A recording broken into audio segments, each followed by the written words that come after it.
Bonjour et bienvenue, voici notre tour d'horizon économique, géopolitique et boursier. Nous sommes le lundi 10 septembre et pour comprendre comment tourne la planète finance, c'est sur la bourse au quotidien et nulle part ailleurs. Et assez naturellement, le titre du jour s'intitulera 10 ans déjà. Oui, parce que le 10 septembre 2008, c'était le début de la panique boursière. Alors elle culminera certes avec la faillite de Lehman, mais bon, on avait déjà cassé tous les supports sur les indices boursiers et ça partait en vrille. On avait déjà vu faire faillite Freddie Mac, Fannie Mae, Ginnie Mac. En fait, tous les prêteurs hypothécaires, il ne restait plus donc que le bouquet final de la désintégration. 10 ans après, nous commençons à entendre des personnes faisant autorité, comme Jean-Claude Trichet, certains commissaires européens dire que le système financier leur apparaît aujourd'hui aussi vulnérable qu'il pouvait l'être au début de l'automne 2008. Il est vrai que l'on n'a en fait rien résolu des mauvais penchants, des mauvaises habitudes, des marchés à prendre du levier et spéculer. À l'époque, c'était sur les prêts hypothécaires. Aujourd'hui, c'est sur la volatilité.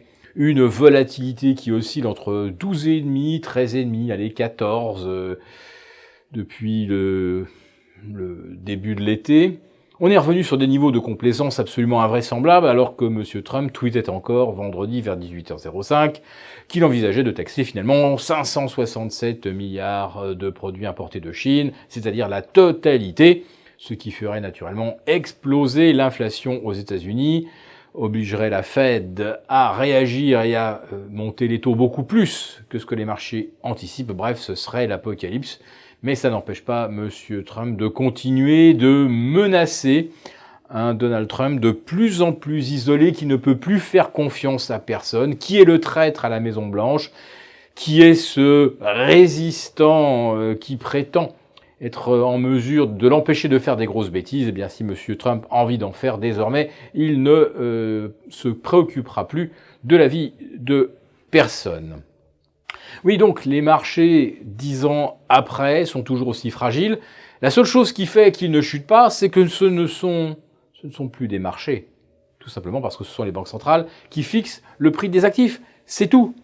Mais la grande question que nous posons, nous la posons tous les jours, mais nous vous la posons tous les mois, c'est, sans le soutien des banques centrales, quel est le prix des actifs? Quelle est la valeur que les marchés devraient deviner si d'un seul coup il n'y avait plus la fausse monnaie, s'il n'y avait plus l'interventionnisme des banques centrales? Cette question évidemment est extrêmement angoissante. Et comme le dit monsieur Jean-Claude Trichet, fondamentalement, le système est toujours aussi fragile. Alors, qu'est-ce qui va nous alerter sur l'imminence d'un décrochage qui pourrait tourner en une correction boursière historique? Manifestement, il n'y a plus que le Nasdaq maintenant. Tous les autres indices maintenant sont en perte par rapport à leurs sommets annuels, parfois même par rapport au 1er janvier. On le voit bien à Paris, à Francfort, et si on compare Francfort et le Nasdaq, sur 18 mois, le DAX a accumulé 40% de retard sur le Nasdaq. En ce qui concerne le CAC, ça se situe à peu près dans les mêmes eaux, autour de 35%.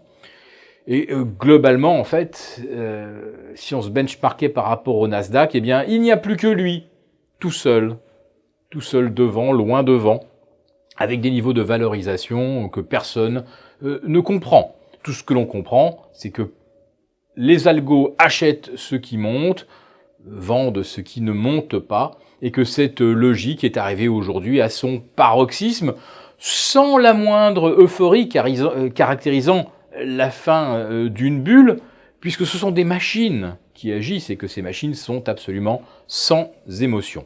Mais le résultat est absolument le même que celui qu'on observerait à la fin d'une phase d'euphorie.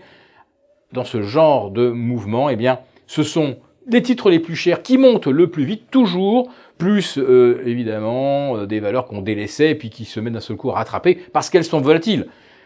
on se maintient toujours à l'écart des utilities et des valeurs dites ennuyeuses.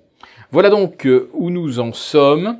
Et à notre sens, ce qui peut déclencher la déflagration, eh bien, ce serait une décision malencontreuse de Donald Trump concernant le commerce international. Nous ne parlons pas que de la Chine, car il pourrait aussi s'en prendre à l'Europe, et puis surtout, peut-être, après avoir fait preuve de beaucoup de mansuétude envers notre président Emmanuel Macron, d'un seul coup se rendre compte que M. Macron est à peu près contre tout ce que Trump représente, c'est-à-dire le repli sur soi, le protectionnisme, le souverainisme. Monsieur Macron incarne l'inverse, et pourtant, c'est le seul qui n'a pour l'instant pas eu droit aux foudres de Donald Trump.